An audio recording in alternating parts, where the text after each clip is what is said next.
Crime Curious is a true crime podcast that takes an in-depth look into real cases through the lens of a trained investigator and former prosecutor turned judge. If you are sensitive to expletives, anatomical descriptions, and accurate descriptions of crime scenes, this podcast may not be suitable for you.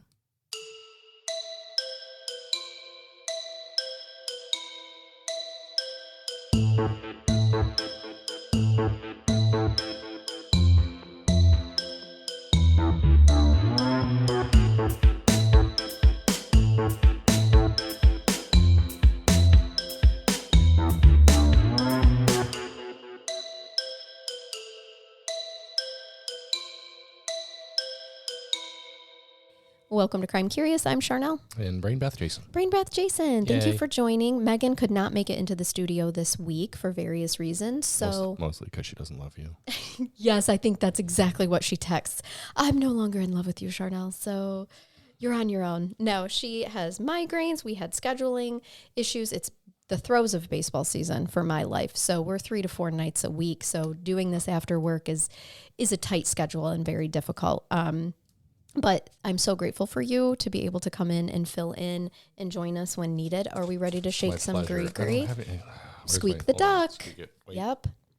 We've got everything here. It's not even tooting. It's not even tooting. Thanks. We're surrounded by all of it. Got our bones. Okay. All right, my friend. I have for us a really interesting case of Anjette Donovan. Also goes by Anjette Lyles. And this is a case that spans everywhere from the 20s to the 70s. And I'm just going to jump right in to tell you a little bit about Anjette is not our victim. Is Anjette like one Anjette. word? Yep. Mm-hmm. Yes. One word. Okay. And she's our perpetrator. Oh, yeah. Yeah, it's a very interesting female perpetrator case today. So Anjette was born in Macon, Georgia, the only daughter of Jetta Watkins and William Donovan, who owned and operated a produce company.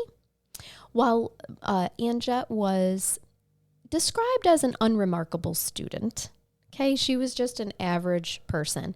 She was really pretty and she possessed a charming personality. That sound familiar? Right. No, just kidding.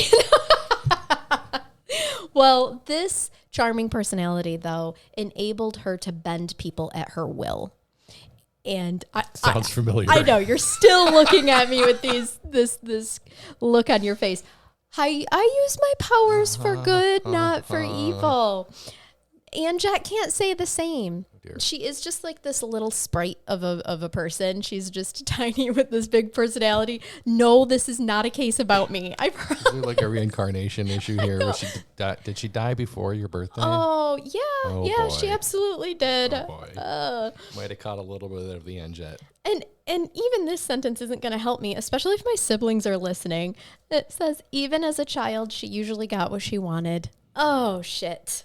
You're right. I may need to do a past life regression on myself and just see if maybe there was a connection and I was Anjette. She had some good qualities. She did. At some point. She did. And I am going to bring that up. And that's actually a part of what makes this case really complicated. But she does do some really naughty things that I would never do in this carnation. Maybe because I learned from that one. Like murder? Yeah. So, in every past life, not in every past life, but in the only way to learn not to murder is to have an incarnation where you do, right? Polarity. Maybe. All right. So let me tell you, in 1947, Anjette married Ben F. Lyles Jr., son of Julia and Ben F. Lyles Sr. Her husband owned the Lyles restaurant in downtown Macon. And the business was actually began by his late father, who I can only assume, was the beginning patriarch there of this way back when. Now, Anjette and Ben, they had 2 daughters, Marcia, born in 1948, and Carla, born in 1951. And Anjette and Ben operated this restaurant together, and she was especially successful in dealing with the customers. He did the business end of things. She was the face of this restaurant once they, took it over, and the customers were said to have loved her. I even have some quotes, as a matter of fact, that she used to famously say. In June of 1951, so this is the same year that their second child, Carla, is born. Unfortunately, Ben sells the restaurant due to his failing health, and he sold it for only $2,500 without telling anyone.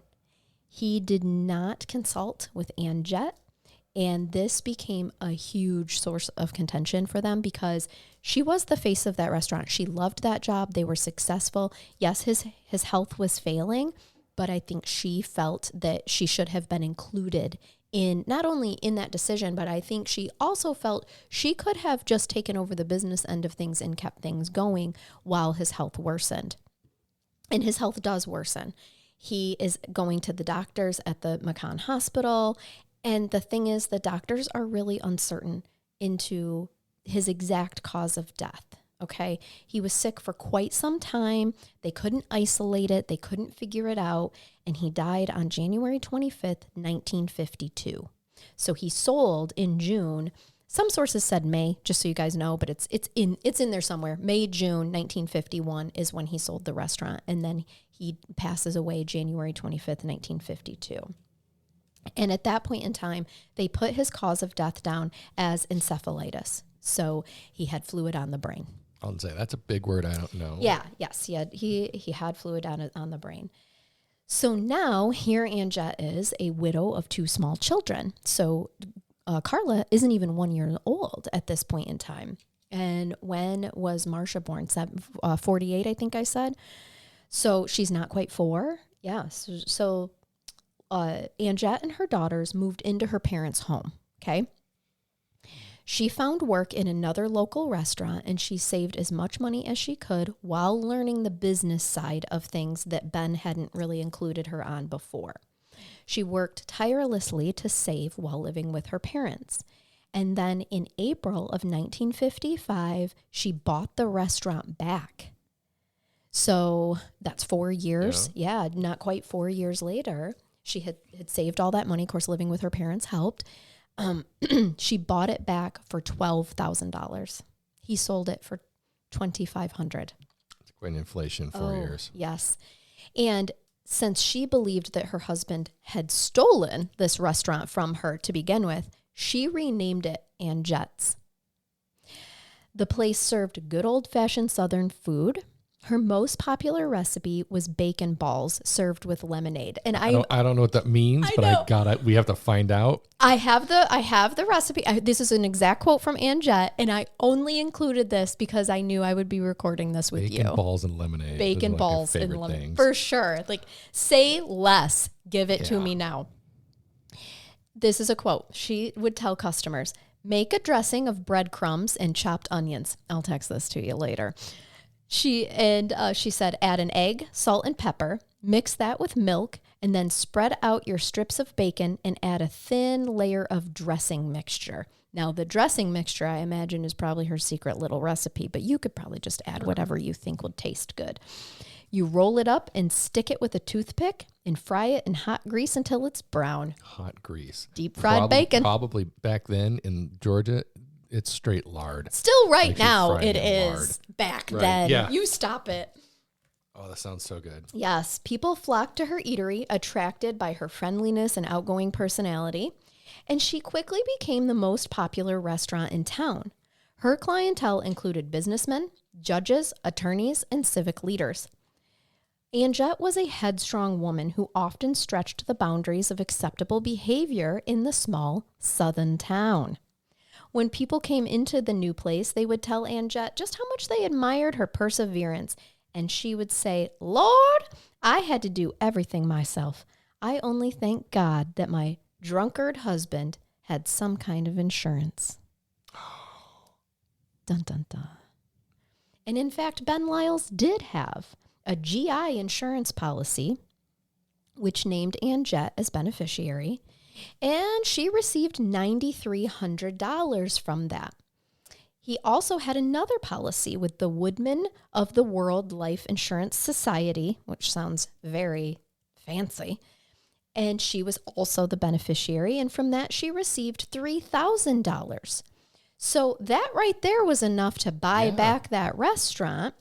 But keep in mind, she had updates that she wanted to make and 2 small children and all that. So she worked to learn the business from the other side of things before she bought that back, or maybe even before they were willing to sell. Perhaps she had all that, was ready right away, and the other restaurant owners weren't willing to sell. I couldn't find that information, but regardless, that's really where she got her $12,000 to buy that restaurant back. I'm just contemplating how she could make it look like water on the brain. Well, we'll get to it. As his widow, and from the time of his death, she received $150 per month from the Veterans Administration, and the 2 girls received $47 a month. Now that is, as long as she is his widow, that is what she was receiving, okay? She was an attractive blonde. She drove a flashy Cadillac and hugged every single customer that came into her establishment. She spoke lovingly at every table, dressed in her blue satin dress with a puffy, petticoat on. And she'd say things like, "Hey, Betty Ann, give me some sugar. And Paul, don't you look just as handsome as ever?" People came into her place as much for her as for the food, and everybody loved her. Perhaps because of her striking good looks and flirtatious manner, Anjette was often linked in rumor to various men in the community, but there was no concrete proof of these rumors. And probably her flirtatiousness back in this time in the 50s was taken. I mean, at that point in time, just to be a feminist for a second here and say, if a woman said something like, "Give me some sugar," or smiled at a man, and still sometimes today, they take that as, "She wants me." Well, yeah. So, Jason, well, yeah, right. So I can see why the rumors were flying, but there truly isn't any. No one came forward after the fact to try to brag on, getting with Anjette, or even while that was happening. It was just speculation. Probably other jealous married women who were unhappy in their marriages. Their husbands may or may not have been beating them. You never know. I'm just saying, it's the 50s. In Georgia. Right. Excuse me. In the late spring of 1955, this is the same year she bought the restaurant back, Anjette began seeing a man named Joe Neil Gabbert. He was 26 years old, 6 feet, 200 pounds, tall drink of water. She met Joe the day that she opened the restaurant. He was an airline pilot for Capital Airways, and she actually accompanied him on a trip to Texas and New Mexico later that year. And they surprised their family and friends by marrying in Carlsbad, New Mexico on June 24th, 1955. Now, she opened the restaurant in May 1955, possibly June, because I found it in 2 different ways. So they truly had a whirlwind romance. They met, and they ran off and had this trip and got married. Approximately 3 days before their marriage, Joe purportedly wrote a letter to the Veterans Administration about his insurance policy and inquired asking if it was still active and if the premiums had been paid. When they returned to Macon, Georgia, Joe moved into Annette's household, of course. Anjette. I said Annette. I'm sorry. That was a typo. Anjette. And she was made the beneficiary of all of his life insurance policies. In November 1955, so 4 months after their marriage, George, I made that word up. Out of nowhere. I sure did, because Joe. I saw the J and then the G of his last name, Joe Neil Gabbert. So just George came moment out. of dyslexia. Yep, absolutely. That happens frequently here. Entered the Parkview Hospital for a minor wrist operation. Okay. Anjette was at the hospital with him, feeding him and giving him juice as a dutiful wife should after the surgery. Shortly after the operation, he developed a weeping rash over his Sweeping. Seeping? So it's actually sweeping.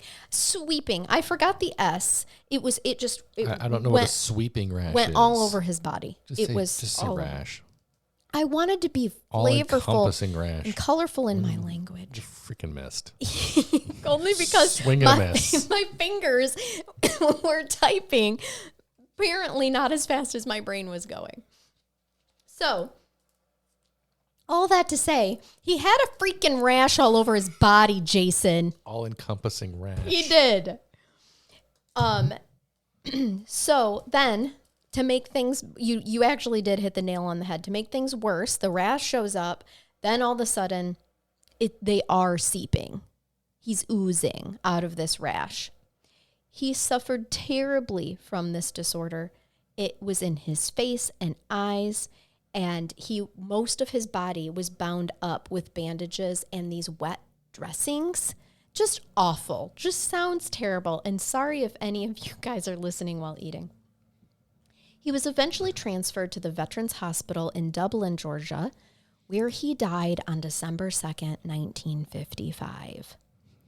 Soon after her second husband's death, wasn't even married to him for a full year, not even married to him long enough to gestate a baby, actually, if you really think about this. Jeanette appeared in the Bibb County Superior Court to have her name changed from Gabbert back to Lyles. I said Jeanette again. It's Anjette. Y'all, I think that my autocorrect did not like her name, and I wasn't catching that it was autocorrecting. I have a cousin. Annette. I have a cousin whose name is Anjette. Oh, really? Yeah. There's an extra A in it? See, this is just Angeette. Yeah. So when I was typing that, my autocorrect is changing it to Annette. So if I say it again, there's no way for you to zap me and shock me and give me some sort of negative reinforcement that way. I did just get one but of those tennis rackets to kill flies with, and I shocked myself with it. It works. Perhaps you should bring it in, and every time I mispronounce if something. I hit you with it once, you wouldn't like me anymore. Probably not. It's actually way too strong. Why is that necessary for flies? If it's too strong for you as a human, what is it doing to the bodies of They're flies? exploding on contact. Oh, my Lord. No. Anyway, we digress. Yeah. Anywho, that's another episode. It sure is. So with the money that she received from Joe's life insurance, which was the amount of $10,091.85, Miss Lyles bought herself a new car and a house. She then sparked disapproving gossip when a few months after her husband's death, she began dating another Capital Airways pilot. Soon after she acquired her new house, her first mother-in-law, Julia Lyles, so this is Ben's mother, moved in with her. Okay, because the elder Mrs. Lyles was lonely and she wanted to be closer to her grandchildren, and they had maintained a relationship, okay? So the elder, Grandma Lyles, also spent much of every day at the restaurant, and so did, of course, Anjette, right? And so, and if you think about it from Grandma Lyles' perspective, that restaurant was started by her husband.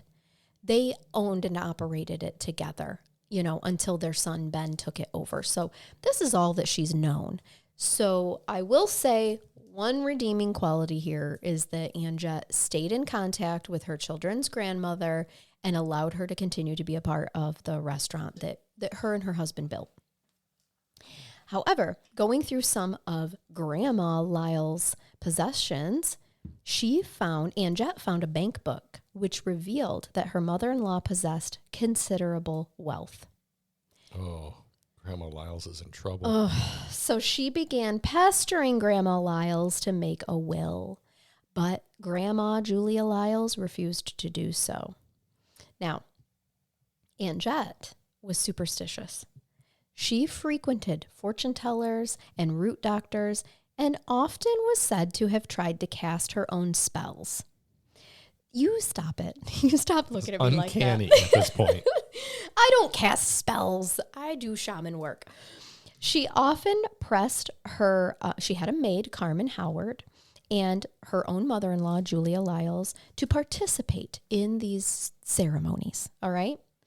And it wasn't uncommon for the restaurant staff to find her burning candles in the kitchen and speaking to the flames, Okay, that's not so weird, actually, if you understand spirituality. But still.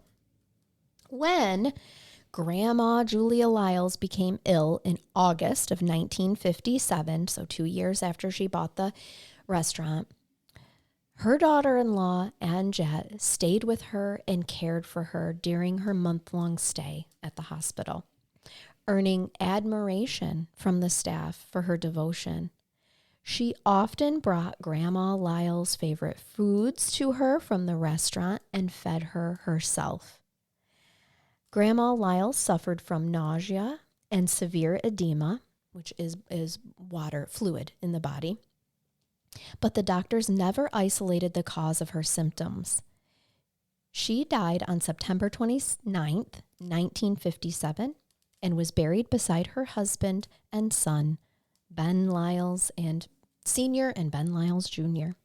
A week later, Anjette Lyles produced what she claimed was her mother-in-law's will, in which much of her estate was left to Anjette Lyles herself and her daughters, Marcia and Carla.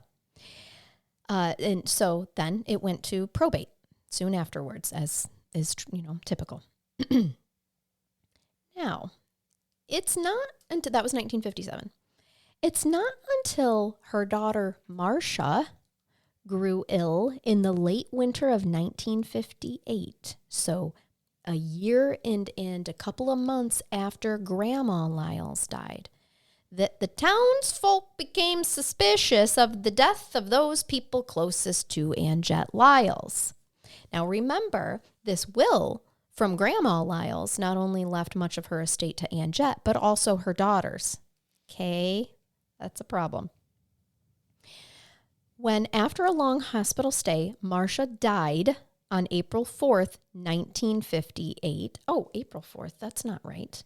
She got sick in the late winter. That's another. What is what? My fingers were just a-flying, guys, December. An autopsy was performed on the child's body. And here it is. Arsenic was found in her system. Poison. Why would they all of a sudden do an autopsy? Because it is not, because she's a child. Oh, did it say how old she was? Oh, well, she's 10 years old. Oh. Yeah, she was born in 1948, died in December 1958. She is 11, probably by then, because I can't remember the month that she was born in, but yeah. So she's 11 years old. And here in our county, any child death results in an automatic autopsy. Do we have information on what symptoms of arsenic poison present as? We'll get to it. Oh, boy. Mm-hmm. A search of Anjette's house turned up several boxes. I'm sorry. I skipped a whole couple of sentences. My bad, guys. So, yes, arsenic's found in her system. This starts an investigation, of course. And I'm going to tell you what is found in the investigation. But I'm just going to tell you right now, as you've probably already guessed, they exhumed the bodies of Ben F. Lyles Jr., Joe Gabbert, and Julia Lyles, Grandma Lyles. And when they were exhumed, it was also determined that all three had died from arsenic poisoning as well. So a search of Anjette's house turned up several boxes of ant poison containing arsenic, along with what was referred to as, and I love this because you're going to find this in my house, you're going to find this in the podcast studio, quote unquote, voodoo paraphernalia. Yep. End quote. Candles, written spells, potions, powders, and roots. Now, you will not find written spells unless you include affirmations, which some people do as spells. But I'm telling you, affirmations are good for your soul and for drawing good things to you. I'm a little relieved to know that she was used. I was going to guess she was just doing straight witchcraft and killing these people. No, she just, poison, the old-fashioned way. The murder weapon of choice of women, especially in this age. Meaning the 50s, not today. Right. I'm not familiar with what we use most commonly today. I don't think getting arsenic's as easy as it used to be. I think not, because of people like Anjette Lyles. Go to the hardware store and be like, can I get a few cases of rat poisoning with arsenic in it? Yeah, sure. How many rats do you have? Oh, a lot. All of them. How big are they? Like 200 pounds. 6 foot, 200 pounds with a Rodents life insurance of unusual policy. Sizes. Yeah. On May 6, 1959, Anjette was arrested and charged with 4 counts of murder. The case became an immediate sensation. Her trial, held the first week of October in 1959, attracted worldwide attention. Huge crowds stood outside the courtroom, hoping to get a glimpse of her, whom the newspapers referred to as a glamorous platinum-haired widow. They just needed to see who this beauty queen murderer was. Now, there was all kinds of evidence that was presented, one of which was a handwriting expert and determined, remember I mentioned to you that letter that Joe had wrote 3 days before his marriage to Anjette about inquiring as to whether or not his life insurance policy premiums had been paid and if it was still active? Yes. Well, a handwriting expert testifies at the trial that was, in fact, Mrs. Lyles' handwriting, Miss Anjette, instead of good old Joe's. And so I don't think she was willing to marry him if his premiums hadn't been paid. Yeah. So that's not going so swell for her. Same handwriting expert determines that will that Grandma Julia Lyles had allegedly fashioned just before her death, that was also written by Anjette herself. So the jig is up between the handwriting expert, the autopsies that all of these people closest to Anjette died of arsenic poisoning, and then you have the straight up arsenic that was found, all the rat poison in her basement, in her home. Yeah, she doesn't have a lot of defense. No, I don't think that I have to go through in detail other than that evidence right there, guys. Her defense, of course, was that the death, they got sick. And what the prosecution... Yeah, no shit, they got sick. Right, they died of natural causes. They got sick. What the prosecution presented, and this does make sense if you think about all of it, she was feeding Ben. She was in charge of, household meals, right? Yeah. So she's poisoning Ben. He sells the restaurant because the poison is slow to take hold. But then when he's hospitalized, she has access to him. She is still bringing him foods and juices and feeding him foods and juices. Same thing for Ben after that minor wrist surgery that he has. What a perfect opportunity. She has access to him. She was feeding him in the hospital. Arsenic absolutely caused that rash and the seeping out of his pores. Okay. It can also cause encephalitis, fluid on the brain, and edema, which is fluid in the body in various parts, right? So everything. So there's Grandma. Remember, I specifically mentioned that she was for a month caring for Grandma in the hospital. She was receiving adoration praises from the staff that she was bringing her favorite foods from the restaurant and all of these things she is poisoning. And then, of course, her own daughter, even easier to poison.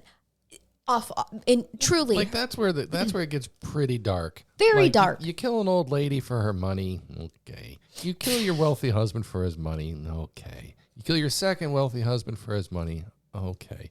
You kill your 10-year-old daughter for her inheritance? For inheritance. That's where Jason draws the line. That's what I'm hearing.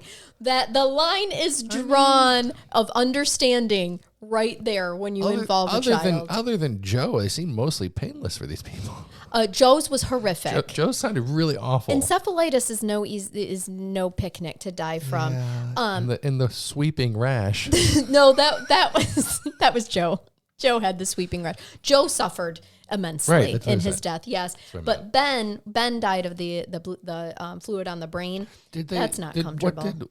When her daughter was in the hospital, what did they say? What the initial assumed cause of death was for a 10-year-old? Or that's why they're like, why is this 10-year-old dead? That's why they did it. They couldn't. Like where they were having problems is that these symptoms did not match up to any of the common diseases that were killing people at the time, right? Or nothing was lining up. It was such a mystery to them. But because of them all being up until her 10, 11-year-old, all of them, of course, grandma being elderly, they're like, oh, well, okay, it's the edema. Her heart failed, right? Then the encephalitis or something caused a bacteria or something caused fluid on Ben's brain. And then, of course, for Joe, unfortunately, he had to have something minor fixed in his wrist. And poor guy goes in for carpal tunnel because he was a pilot all these years. That sounds like the kind of shit that happens at our hospital. Right, I know. And she finds like this perfect, I think she was really upping his doses because the timing was so perfect. Right. Like, oh, they're It's just in the going to think hospital. infection from this surgery. This is perfect. What happened to her other daughter? Well, she was not harmed in the making of this case. Probably because they caught her before she could be. She was, like 4 years younger. So at this point in time, she's like six. Yeah. Yeah. So she was raised by other family members. But yeah. So here's the thing. She is tried. Remember, this is Georgia. We don't mess around in Georgia. I'm surprised they didn't tar and feather her. Oh, they did. Oh. She did. was convicted, of course. Witchcraft. And She's a she witch. was Burn her. She was sentenced to death for her crimes. No. Uh-huh. She would have been the first white woman executed in the state of Georgia, and many politicians weren't happy that such a thing might occur on their watch. After all of the appeals were exhausted and the trial results were upheld, Governor Ernest Van Diver appointed a sanity commission consisting of a psychiatrist, a psychologist, and a medical doctor to examine Anjette. And I'm just going to point out, since this is the early 60s, had this been a black woman, they never would have afforded her any of that. The conclusion of the team presented to the Board of Pardons and Paroles was that Mrs. Anjette Lyles was insane, because to be a white woman to kill your own child and all the people around you, you must be insane. The board commuted her death sentence, and she was sent to the state hospital for the insane in, I'm going to say this wrong, Georgia. Please don't at me about it. I'm not from there. I get it. Like, I can't know all the words. And I don't trust Google Translate half the time. It was Milledgeville, Georgia. She was Georgia's most notorious female murderer, and she lived the rest of her life in that hospital, dying there of heart failure at the age of 52. Ironically, kind of one of the things that they thought her husband died from, like, or not her husband, it would have been her mother-in-law, sorry. Yeah, so they do have, this is a pretty famous case in Georgia, and if you guys are interested, they do have the entire file of transcripts and appeals for the trial at the Superior Clerk of Court in Bibb County, Georgia. And there was also a full length, guys, words are hard, a full-length account of her life published by Mercer University Press. It's called Whisper to the Black Candle in 1999. An extensive coverage of the arrest and trial appeared in many southeastern newspapers from May 1958 to September 1959 that you can also look at too. So really fascinating, in my opinion, case, because like you said, all of these people, like, we weren't suspicious of her after her second husband died. We had to wait until mother-in-law was killed. And then, well, not even then. We waited until... Well, like I said, you draw the line. You kill old people, no one's going to notice. Apparently. I won't raise an eyebrow. But husbands aren't necessarily old. No, but when, like, when you go through two and then, like, a 5-year span, like, someone should ask some questions. I agree. When you go through a newlywed husband in less time than it takes to make a child in your body, suspect. I'm going to tell the listeners that I looked up pictures of Anjette, yes. And yeah, she does she's a looker. The pictures I posted. No, she totally looks capable of killing 5 people. Like, I'm sorry, she's pretty, but she's a dangerous pretty. She looks like she's capable of killing. Yeah, why? Because her looks could kill. She's not. Come on, look. Let me see. For that time, well, that's not a great picture of her. You got to look from. There are no great pictures of her. I think by then honey. the stress had taken hold and developed a little chin. But that's fine. Either way, she for the time. I agree. I did think that. I mean, she I would totally go to her capable. diner. She looks like she could run the hell of a diner. Oh yes, I think Like, she makes fabulous Right. food. No, she looks like she was like, no, you need to try my waffles and bacon balls. right bacon balls. They may or may not be poisoned. Well, fuck. I just want to point that out. That was her method of killing. How many of her customers that she was just like, you know what? I don't want to kill you, but I want to make you have Like a real bad next bastard, couple of days. Some poor bastard left her a bad tip one day, Yes. and she's like, "Oh, come back anytime." And like, then he gave her some flapjacks with arsenic topping, French fries with the little sprinkles. sprinkles of it on there, Oh. and like it's not going to kill you, but it's not going to make you feel good. Yeah, like you're going to be visiting the toilet, possibly have some that's sores. just bad for business. It is. No one's going back for seconds on that. But if she doesn't like them, maybe she doesn't want them back. Oh gosh, are you ready? Are you bathing us today? Is it you that gets to? You're never gonna leave feeling clean if Jason's bathing us, you guys. That's all I have to tell you. Like a cat. It's rough. What do we got? Are you getting out the book? The It's either stupid criminal It's either books? the stupid criminal book, or I tell you about my experience at a Waffle House in Orlando, Florida. Okay, tell us about the Waffle House experience. It was Say a no more. nightmare. Okay, I want to know. So, Put the book down. Tell us all. I was recently in Florida Okay. for This is an off the record conversation. Yeah. Well, Okay. I mean, I didn't do anything criminal. Oh, okay. Perfect. But no, I was in Florida for a brief trip, and I had a long day of travel, and I finally get in, and I had to fight with a guy for my car rental. Like, it was a whole thing. And now I'm driving around Kissimmee outside Orlando. Love Kissimmee. Mm-hmm. It's touristy, but okay. Mm-hmm. All of Florida is touristy. But in the traffic there is the worst, like, ever. Like, I've driven around downtown Chicago. I've driven all through San Francisco. Anything near Orlando, Florida is basically the third realm of hell. Florida in general, babe. Yeah. From sun up to awful. sundown. There's no rush hour. No, It's just it's fucking all traffic a there. problem. So anyway, so I'm there. I finally get to my room. It's like 9:30 at night. I have not eaten since lunch. Oh, God. And now I'm hangry and I've been traveling and I'm tired. So I try to find a place to eat. And like, I pull up to one place and they just looked shady. I pull up to another place and it's like, oh, tacos. There's a huge line. I'm like, I just want something to eat. Like, I don't care what it is. I just need food so I can go to sleep. The listeners need to know that I've traveled with you under these circumstances. It's and not you safe. accidentally called me your ex-wife's name. Because you yelled at me, and that's the only reaction I had. It was triggering. Because you were hangry and So emotional. I see a Waffle House. Not a Waffle House. I'm sorry. Popeye's Chicken. Oh, Popeyes I is apologize great. for getting those mixed up. Oh, yes. Those are two very different things. Love Popeyes. It felt like a Waffle House when I went in there. That's why I Yeah. had that in my head. That tracks. So I go in. There's like 6 people in there. It's about 9:45. There's more people in the kitchen than there are waiting for food. Okay. They've got You human math. They've got a TV with like your order on it, telling you yeah. when it's being prepped and if it's ready. Cool. One guy in front of me did have 6 people waiting outside that weren't there. Oh. So like he's ordering all this didn't food. I'm know. like, oh boy, Yeah. okay. I ordered a sandwich and a side of mac and cheese. Perfect. Their mac and cheese is great. Then this group of people come in with their children. They're in Florida. It's Almost 10 o'clock, and it's past their bedtime. I think it's a Thursday night. Oh. So they've got these 5 children, and the kids are like, I want this, I want and they're freaking out, and they're trying to order their food on the touch screen.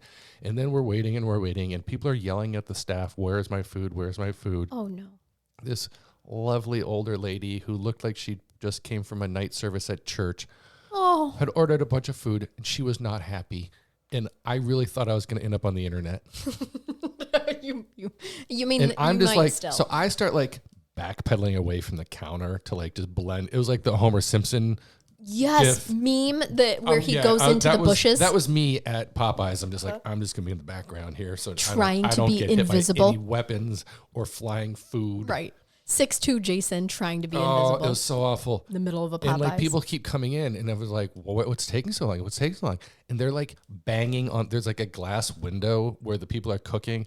People are banging on the window. No. And finally, this one lady turns around. She's like, starts screaming at the customers. She's like, do you think banging on that window is going to make your food ain't cook any fucking faster? And I'm like, oh my God. Fair point. I was like, but, and at this point, my meal only cost $9. Yeah. But I'm starving and I didn't want to go anywhere else. And I'm like, I already ordered my food. Oh, Lord. So- I think I would have exited and donated the $9 to Popeyes. Well, I eventually got my food and I like ran out the door. I didn't check what was in it.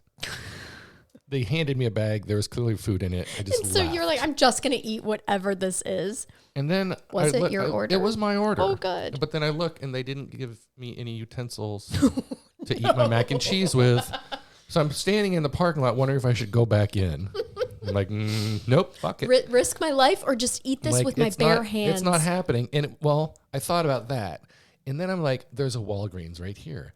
I'll just get some silverware because I'm staying at a hotel. I know there's none in this place I'm staying because I've already been in the room. Right.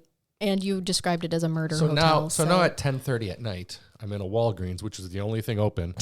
And my only option is to buy a box of plastic Whole box. forks. Yep. And I'm looking around. In a rental car. And I also realized I didn't have anything to drink out of because there are no cups in the room. Yeah. So I buy a Mickey Mouse souvenir cup with a sippy straw in it.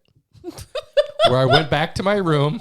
I ate my chicken sandwich and I ate my mac and cheese with a straw like a homeless person standing in my murder hotel listening to the news with my shirt off. And then I continued to drink boxed wine out of a fucking Mickey Mouse sippy cup. All of this tracks all happened so hard. And I'm standing there and I'm literally, it's hot. I'm tired. I'm exhausted. I'm eating this. And I'm standing in front of the mirror in this murder hotel. And I'm just thinking to myself like, this is it. This is my new low. This is rock bottom, the newest of the rock bottoms right here. A Mickey Mouse sippy cup that you're using.